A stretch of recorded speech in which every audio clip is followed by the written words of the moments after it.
Hi guys! Magandang araw! Good morning, good morning, good morning, good morning. Welcome back dito sa Gandara Sa'yo channel for Showbiz Update. Andito na naman nga po akong muli nagbabalik.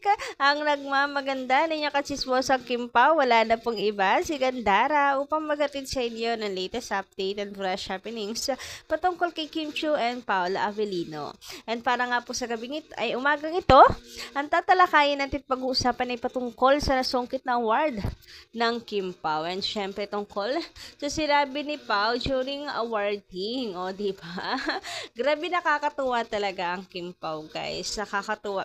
Si Paula Avellino. And si Kim din, paano niya dalhin, of course, si Pao din, para maging komportable ito. Pero bago ang lahat, alam ko, masayang masaya ang lahat eh. Dahil sa nakatanggap na award ng Kim Pao.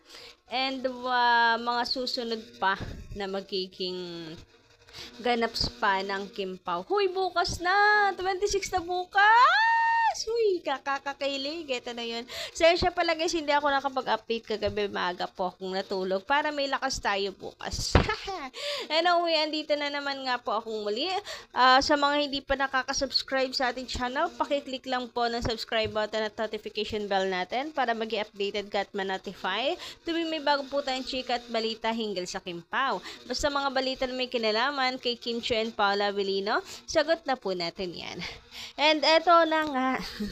So, mag-buena naman ang comment po muna tayo this morning na to. So, shout out sa lahat ng mga nanonood sa atin ngayon. Huy, aga. Aga niyong makichismis ha. Charot pagdating sa Kim Pao no? Anyway, sabi dito ni Madam Concepcion Mendoza, Miss Gandara, I'm 82, senior. Manonood ako kahit naka-wheelchair. Stress reliever ko silang dalawa. Hoy, grabe naman po kay Madam Concepcion. Ang suporta sa Kim Pao. Wow na wow, wala akong masabi. Uy, ano lang po ha. Ingat-ingat po ha. And hope na kayo po ay hawakan ng mahiwagang kamay ng Panginoon para po kayo ay gumaling. Sana hindi na po need mag-wheelchair, no? Naku, kung ano lang talaga.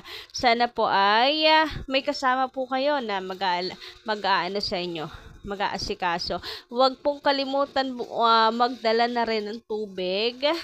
Yes po. And ingat kasi maraming tao niyan for sure, lalo na sa 26. Samantala, eto naman, shout out ay kay Madam Rayleigh Denise de la Paz. Nagtatanong po kasi siya dito sa atin. Tinatanong niya kung totoo bang may relasyon ng Kim Pao. So, eto na nga. Gandara, totoo ba na may relasyon ng Kim Pao? Kasi naguguluhan ako minsan. Bakit kayo naguguluhan? Kasi parang pilit lang si Pao. Iba hitsura ng mukha niya kung minsan. Tuloy, nalulungkot ako. Hindi ko alam kung totoo ba nararamdaman ni Pao para kay Kim. Gustong-gusto ko sila na magkatuluyan. Sana nga Miss Gandara sila talaga. Ano ba talaga yung pinaka mas matimbang sa puso nyo? Yung pagdududa or paniniwala na sila na ng Kim Pao? Kasi nakakapagod na pong mag-explain. Kung tatanungin niyo talaga 100% sila na. 'Di ba? Bukod saan, sila na mag-jowa na ba? Kung tatanungin nyo. Pero ano ba kasi nasa puso nyo, yun na lang, para hindi kayo maguluhan. Mag-stick kayo sa isang paniniwala. Sure, hindi kayo hindi kayo maguguluhan, salawahan, ganyan. Kasi kung naniniwala kayo na sila na ng Kim Pao, sila na. Whatever man ang maging facial expression dyan ni Paula Avellino, busangot man, medyo tamad man, nonchalant man, sila pa rin yung nasa utak ninyo, di ba? Ganon. Pero kung may pagdududa kayo, kung talagang ayaw yung paniwalaan na sila na, di, hindi, wag na. Ganun lang po yun para stick, hindi kayo naguguluhan. Kasi, kung ako tatanungin nyo, sila na. Okay? Sila na. Sana masagot ko yung katanungan ninyo. Para hindi kayo maguluhan. Kung ano yung mas matimbang sa puso nyo, yun na lang. Yun na lang paniwalaan nyo, no? Para sa inyong peace of mind. Para kasi sa akin yung facial expression na sinasabi nyo, ayun yung normal na Paulo Avellino. May pagbabago lang talaga ngayon. Unti-unting nagbabago. So, siguro, gusto nyo 1001% na talagang new, bagong bihis na ang Paulo Avellino. Kaya parang nagugulat kayo kapag nagiging normal self na lang siya. Guys, may pagbabago man kay Paolo Avellino, hindi naman siya 100%. Nakakalimutan niya na yung old self niya. Ganyan talaga si Pau. Nakakatuwa nga lang na unti-unting mayroon ng happy place siya. May happy place na siya ngayon. Hindi na lang puro busangot, puro nonchalant. May kasiyahan na sa buhay niya, ganon.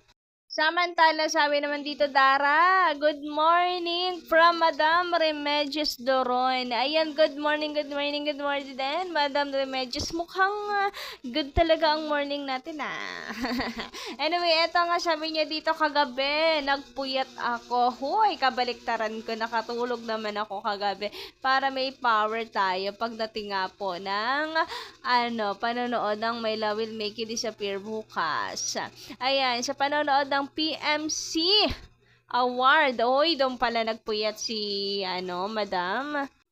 Ang Kim Pao awarded as Best Tandem Award. Hoy, grabe talaga yon. At Kim award as Best TV actress. Huy, grabe yan. So, eto na nga guys, nakakataba ng puso. Kanina ko pa pineflex sa inyo yung mga pictures. Alam ko namang nabalitaan nyo na rin yan kasi nung nakaraan pa nga po ito.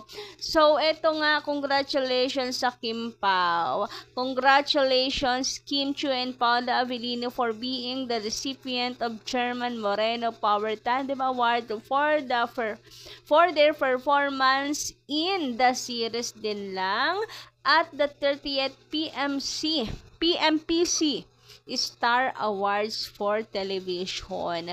We take great pride in your well-deserved recognition. Hashtag Kim Pao from post of Kim Pao PH. Ayan, congratulations sa inyong award na Power Tandem Award. Huy, deserve na deserve niyo yan, Kim Pao. Talaga naman, Power Tandem, literal na literal. Paano hindi mo a-awardan yan? Tingnan mo naman ang effort ng mga fans. Ay kamalaki, malaki naman talaga. Ang sarap ipagmalaki ng fandom. Yung hatak kasi ng Kim Pao iba yung dating talaga sa mga fans. Kaya deserve na deserve nila yan. Tingnan nyo kung paano mag-effort ang Kim Pao fans dahil sa tandem nila, yung pagpo-promote ng Kim Pao fans because sa tandem nila, 'di ba?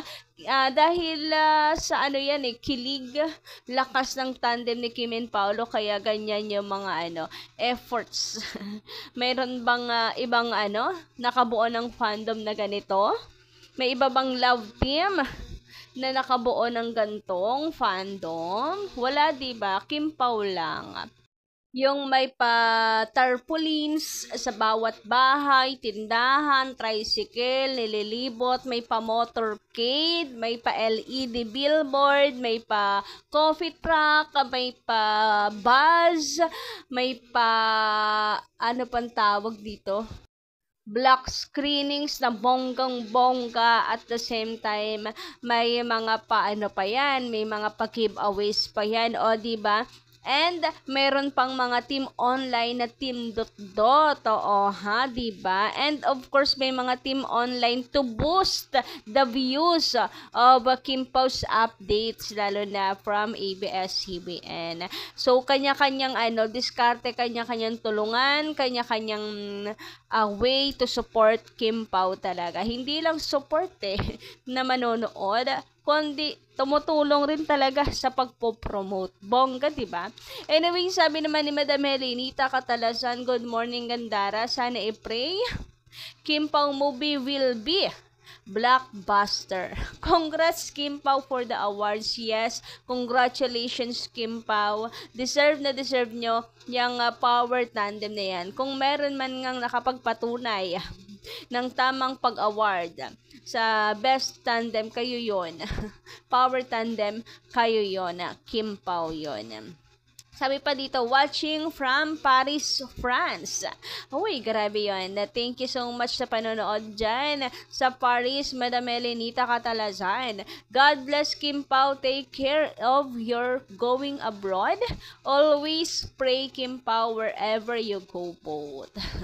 Ayan, hanggang dito lang muna ating update. Good morning ulit, guys!